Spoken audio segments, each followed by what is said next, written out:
দর্শক এখানে আমরা একটা দেখতে পাচ্ছি গ্রামার বাইক। বাইকটা ভাই আপনার না? জি ভাই আমার। আপনি কোথা থেকে আসছেন? বড়িতলা সুবর্ণ স্যার।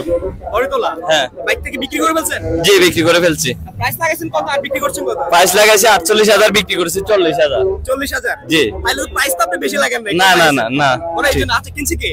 কিন্তু হচ্ছে আমার একদম বড় ভাই। আপনি কিনেছেন? জি। আচ্ছা এই যে বন্ধন বাইক হাটে এসে কি মানে আজকে আপনি বাইকটা কিনলেন, আপনার কাছে কেমন লাগছে? খুব আনন্দ লাগছে, খুব সুন্দর লাগছে। আমাদের বাড়ি আটকুলিয়া বাজার। আটকপালিয়া? জি। ওইখান থেকে এখানে আসছেন? জি। মানে এখানে আসছেন উদ্দেশ্য হচ্ছে আমি এখান থেকে বাইক কিনে যাবো। কিনিয়ে যাবো। হ্যাঁ ঠিক আছে। আচ্ছা যাই হোক, বাইকটা কিনে আপনি হ্যাপি? Happy happy. আর আপনি বিক্রি করে হ্যাপি? জি ভাইয়া হ্যাপি।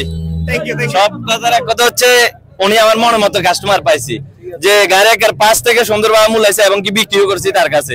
যাক ধন্যবাদ ভাই। আর আমার মনে হচ্ছে উনি বাইকের দামটা কিন্তু আর এত বেশি দেয় নাই, অল্প কিছু বাড়তি দিয়েছে, এই জন্য কিন্তু বাইকটা অল্পতেই কিন্তু বিক্রি হয়ে গেছে।